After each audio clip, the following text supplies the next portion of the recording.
여러분 안녕하십니까? 비수술 통증 전문 치료학회 전기신경치료학회 회장 안종기라고 합니다. 저는 이렇게 생겼습니다. 심한 통증이거나 치료가 잘 안 되는 그런 통증, 그 통증을 전문적으로 치료하는 그런 학회가 바로 저희 학회다. 간단히 이렇게 소개드리고요. 오늘은 어깨 힘줄 파열과 관련해서 여러분들에게 지식을 좀 전달을 좀 하고자 합니다. 아주 전형적인 교과서적인 내용이니까 분명히 참고가 될 겁니다. 그래서 오늘 내용을 꼼꼼히 보시면은 아마 전반적으로 넓게 이해가 되고요. 내가 어떤 치료를 해야지 되는지에 대해서도 분명히 결정이 될 겁니다. 자, 시작해 볼까요? 순서는 이렇게 들어가겠습니다. 챕터당 한 5분 이내로 끝낼 계획이고요. 그렇게 해도 20분이 걸리네요. 지루하겠지만 끝까지 보시면 틀림없이 여러분들한테 도움이 될 겁니다. 힘줄 파열 종류 먼저 볼 거고요. 그 다음에 힘줄 자연 회복이 되느냐 안 되느냐, 이거 요즘 이슈가 많아요. 그래서 이 부분 좀 설명드리고요. 그 다음에 파열됐을 때 치료 종류가 있어요. 여러 가지. 이 부분이 여러분들이 선택할 사안인데요. 가장 중요한 내용입니다. 그 다음 최선의 선택에 대한 개인적인 의견. 여러분들은 환자분이시기 때문에 정보를 정확하게 모르시잖아요. 그래서 최선의 선택을 좀 냉정하게 그리고 객관적으로 설명을 드려보도록 하겠습니다. 시작하겠습니다. 자, 힘줄 파열은 퇴행성 파열이 있고 손상성 파열이 있습니다. 자, 이 퇴행성 파열은 뭘 의미하냐면요. 여러분 청바지 있죠. 이렇게 해진 바지 있잖아요. 해진 바지처럼 힘줄이 세월이 흐르면서 조금씩 닳아 없어진 상태입니다. 소위 대폐질을 당한다라고 보시면 돼요.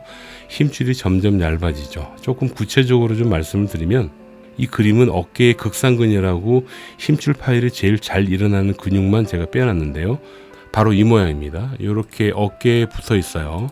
그래서 그 중에서 여기 제가 선택한 거 있죠. 이 부분만 발치한 게 바로 이겁니다. 그래서 이 해진 청바지라는 건 뭘 의미하냐면 얘가 세월이 흐르면서요. 이렇게 조금씩 얇아지는 거예요. 부분적으로. 이렇게. 사실은 이쪽 부분에서 얇아집니다. 근데 넓은 데서 지금 보여드리는 거예요. 그렇게 되면은 본래 사이즈가 이만한 사이즈였는데 이만큼 얇아졌죠. 이거를 퇴행성 파열이라고 얘기하고요. 이 부분은 나이를 먹으면 누구나 다 옵니다. 그러니까 40년 썼으면 40년만큼 힘줄이 낡아져 있고요. 50년이면 마찬가지. 60년이면 60년만큼 낡아져 있죠. 자, 다른 이미지 한번 볼까요? 자, 이 이미지인데요. 이거는 뭐냐면 위에서 본 모습이거든요. 이것도 제가 보여드릴게요. 보시면 이렇게 위에서 봤을 때 이 근육하고 요 팔뼈하고만 이렇게 남겨놓으면 이런 모양이 되죠. 이런 모양. 이거 위에서 보면 얇아지는 게요. 조금씩 얇아지면 괜찮은데 심하게 얇아지면 어떻게 되냐면 여기가 이렇게 뼈까지 이렇게 드러날 수 있겠죠. 이렇게 보시면. 그죠? 닳아 없어지다 못해서 뼈까지 드러나는 경우가 있죠. 이거를 소중대로 구별을 합니다. 그래서 어느 특정한 부위에 이만큼 파열이 왔으면 소파열, 좀 많이 되면 중파열, 더 많이 되면 대파열, 그리고 이게 완전히 뜯어져 버리면 근육이 또르르 말려 들어가겠죠.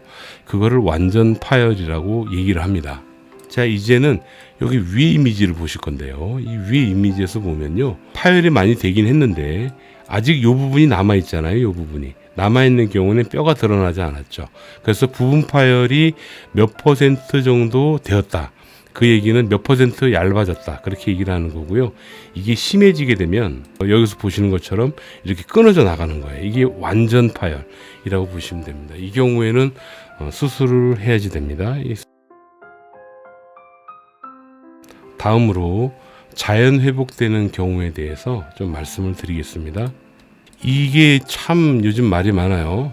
피부 상처 났을 때 약 바르고 시간 좀 지나면 딱정이 생기고 아물잖아요. 그게 자연 회복인데 과연 힘줄 파열도 자연 회복이 될까에 대해서 여러분들 궁금하지 않습니까? 최근까지 이 퇴행성 파열은 회복이 안 된다고 얘기를 합니다. 그런데 현대의학이 발전하면서요, 퇴행성으로 얇아진 힘줄, 그 힘줄이 일부 회복이 되는 것으로 현재 발표가 되고 있어요. 한 가지 예를 들면 저희 학회는 비수술 통증만 집중적으로 연구하는 학회인데요. 여기 보시면 왼쪽은 퇴행성 힘줄 파열, 여기 보면 좀 까맣게 깜짝짝하게 많이 나와 있죠. 보시면 근데 여기 보세요. 3개월 치료 결과인데요. 3개월 동안 12번 했습니다. 12번 하고 힘줄이 이렇게 회복이 됐어요. 이분이 전형적인 퇴행성 힘줄 파열, 낡아서 지금까지는 회복이 안 된다라고 알고 있던 그런 전형적인 케이스인데 이 자연 회복이 돼가지고 많이 좋아진 거예요. 이것처럼 현대의학이 발전하면서 퇴행성 힘줄 파열도 어느 정도 회복이 된다까지는 얘기가 좀 되고 있습니다. 자, 손상성 파열 얘기를 좀 들어볼게요. 다쳐요. 예를 들어서 어깨를 심하게 부딪힌다든지 해가지고 어깨 힘줄이 파열되는 경우 있잖아요. 예, 약간 틀어지는 거죠. 그렇게 되는 경우에는 회복이 됩니다. 왜냐하면 퇴행성 힘줄 파열은요, 회복시킬 수 있는 세포가 없어요. 근데 손상성, 다친 경우에는 회복시키는 세포가 있어요. 살아있거든요. 테노사이트라는 셀이 있습니다. 그 셀이 힘줄을 일정 기간 거치면서 서서히 회복을 시키죠. 1년 6개월 정도 지나면 많이 좋아져요. 그런데 이거를 여러분 시멘트라고 생각하시면 돼요. 이렇게 이제 손상이 돼가지고 이렇게 파일이 이만큼 왔단 말이에요. 이 부분이 16주 동안은요, 듬성듬성 이런 식으로 메꿔줍니다. 그게 16주, 치료기라고 얘기하고, 그 뒤에 1년 6개월 동안은요, 이렇게 촘촘하게 메꾸게 돼요. 그러면서 회복이 됩니다. 그래서 여러분들 힘줄 파열됐다고 막 수술 걱정하고 또 힘줄 파열됐으니까 이거 회복 안 되는 거 아니야? 이렇게 이제 걱정 안 하셔도 돼요. 여러분들이 퇴행성 파열이냐 다쳐서 온 파열이냐에 따라서 분명하게 알 수 있습니다. 퇴행성 파열은 일부 가능하고요. 손상성, 다쳐서 온 경우에는 회복이 다 됩니다. 다 돼요. 다만 다 돼도요, 힘줄의 탄성, 인장력이라 그러는데요, 뗀뗀한 그 힘의 정도죠. 85% 정도까지 회복이 돼요. 이것은 힘줄이나 인대 조직도 마찬가지입니다. 그러니까 다치면 아무래도 중고가 된다, 그렇게 보시면 돼요. 그런데 걱정할 필요가 없는 게, 사람은요 50% 정도의 힘만 씁니다. 그러니까 자동차로 치면 5000cc 자동차를 가지고 100마력만 쓰는 거예요. 그렇게 쓰는 것처럼 50% 정도만 사용을 하기 때문에 85% 정도까지 회복이 돼도 건강하게 이전처럼 아주 즐겁게 레저 즐기고 노동하고 생활할 수 있는 거죠. 그래서 손상성 파열 같은 경우에는 수술보다는 비수술을 더 많이 권한다. 아무리 힘줄 파열이 심해도 그렇게 하고 있습니다. 자, 다음으로 힘줄 파열 치료 종류에 대해서 좀 말씀을 드리도록 하겠습니다. 어떤 치료를 해야 될지 선택할 때는 이 환자가 퇴행성 파열인지 손상성 파열인지를 먼저 구별해야 돼요. 대부분은 어떤 경우냐면 퇴행성 파열 상태에서 손상이 오는 경우입니다. 그 얘기는 뭐냐? 이렇게 나이를 먹어서 이렇게 자연스럽게 낡아서 이 부분이 이렇게 얇아졌단 말이에요. 이 상태에서 다쳐요. 다쳐가지고 이 부분이 조금 더 파열되거나 해서 염증이 발생하죠. 이런 복합적인 그런 경우가 더 많아요. 심플하게만 말씀드리면 퇴행성 파열이잖아요. 그러면 힘줄 파열 정도가 심하지 않아. 그러면 비수술 치료를 먼저 권합니다. 자, 비수술 치료하는 기준을 제가 좀 말씀을 드릴게요. 힘줄 파열 정도가요, 뼈가 드러나지 않는 경우에는 수술을 안 합니다. 무조건 안 합니다. 얇아진 정도가 아무리 심해, 그래도 부분 파열이기 때문에 뼈가 드러나지 않으면 수술을 안 합니다. 그런데 이렇게 뼈가 드러나는 경우 있죠. 이때는 수술에 대해서 열어놓고 있는 게 솔직히 낫습니다. 왜냐하면 이렇게 완전히, 그러니까 뼈가 드러날 정도의 파열이 오잖아요. 소파열이라고 하더라도요, 이런 경우에는 오랜 기간 동안 누적돼서 이렇게 뼈가 드러날 정도로 파열이 진행된 거기 때문에 진행 속도가 굉장히 빠르고요. 그 다음에 이걸 봉합을 하잖아요. 봉합을 하면 이 봉합하는 이 부분에 힘이 떨어져 약해 흐물흐물해서요, 재파열되는 경우가 많아. 그래서 그런 것 때문에 전문 선생님의 어떤 개인 소견에 의해 가지고요, 이렇게 조금만 파열되는 경우 있거든요. 조금만 파열되는 경우를 하더라도 나중을 생각해서 수술을 권유하는 경우가 있습니다. 그런데 이렇게 뼈가 드러나지 않는 정도라면, 힘줄이 이렇게 파열됐는데 이 밑에 이게 뼈란 말이야. 완전히 드러나지 않고 여기 이렇게 얇지만 그래도 힘줄이 붙어 있어요. 이런 경우라면 수술을 안 합니다. 무조건 비수술 치료로 통증을 줄여주는 치료를 하는 게 원칙입니다. 수술을 해지되는 경우에는요, 요즘 한국에 떴는데 패치, 리제네텐이라는 그런 패치인데요. 그런 패치를 붙이는 방법이 있어요. 그거 잠깐 제가 영상으로 보여드릴게요. 이건 내시경이라서 여러분들이 좀 이해가 안 되겠지만, 자, 여러분 보시면 지금 파란 거 있죠? 요 파란 거 요게 패치인데요. 힘줄 파열된 부분에 저거를 봉합을 하지 않고 이렇게 붙여줍니다. 붙여주면은 일정 기간, 대략 한 달 이후인데요. 그때부터 얘가요, 녹으면서 힘줄처럼 됩니다.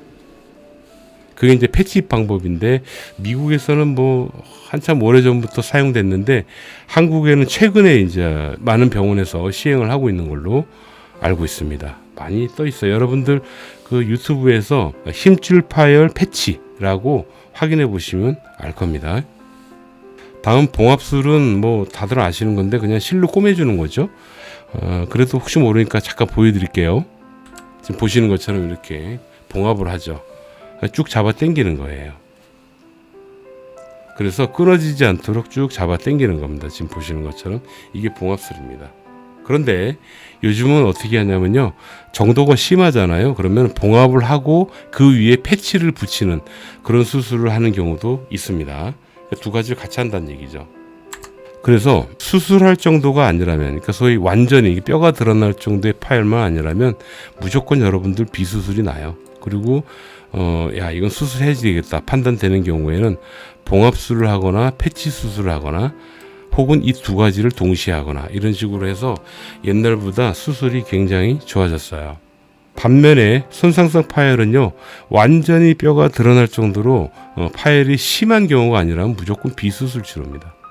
아까도 언급드렸지만 일정 기간 16주 그다음 1년 반 이 두 개의 스테이지를 거치면서요, 자연 회복이 돼. 상처가 아물고 딱지 생기고 그러는 것처럼 자연 회복이 되기 때문에 비수술 치료를 원칙으로 합니다. 그런데 힘줄이 완전히 끊어지거나 너덜너덜해지는 그런 심한 정도 있죠.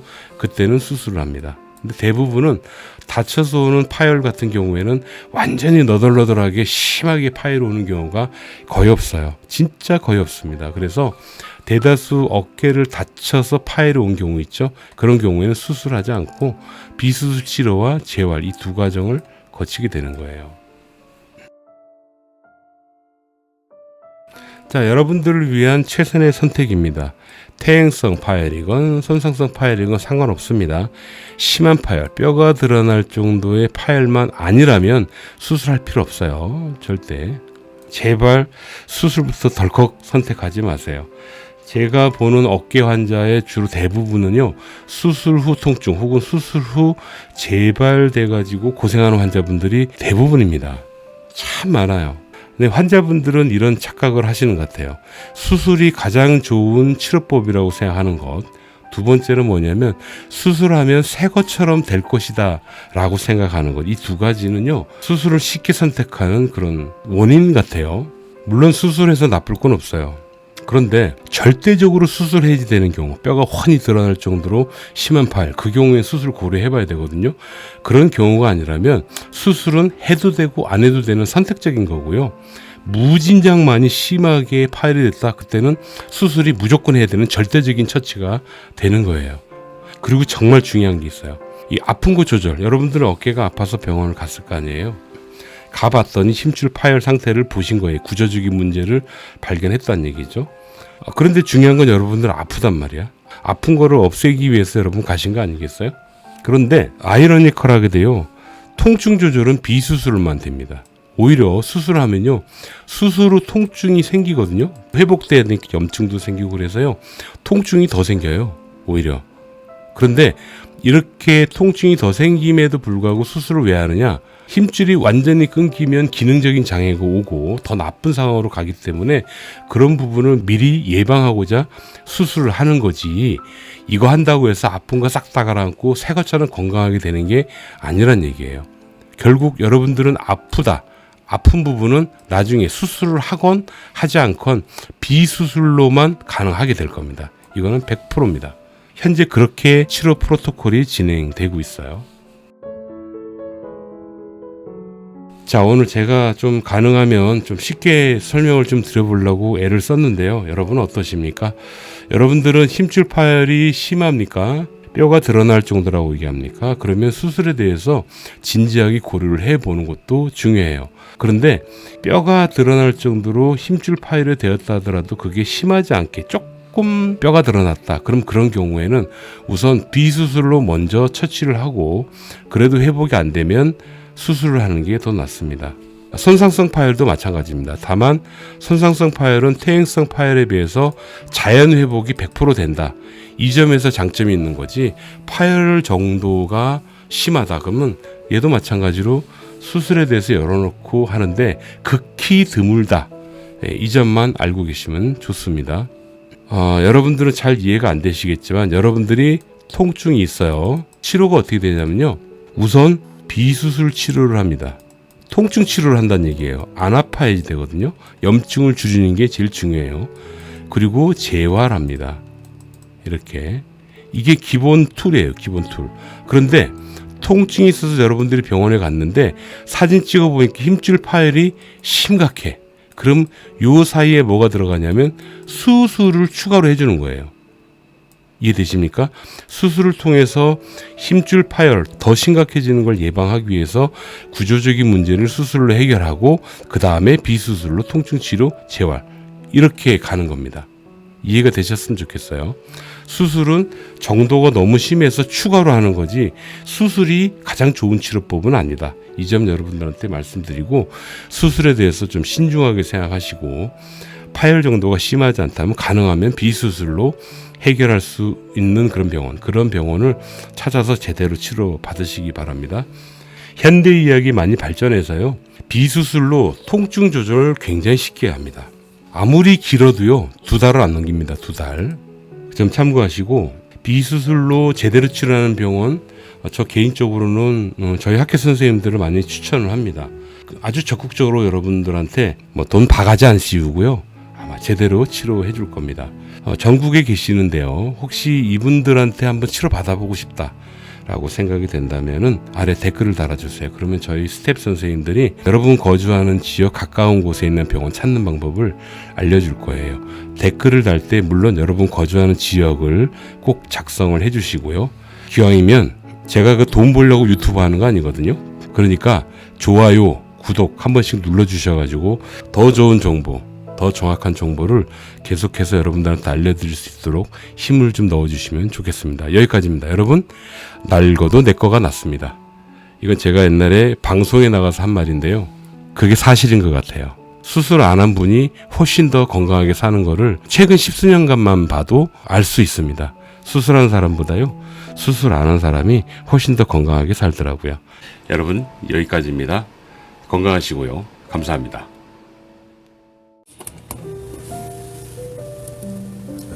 내려오시고 전체가 다 이만큼 부어 있는 거 아시죠? 알고 있으시죠?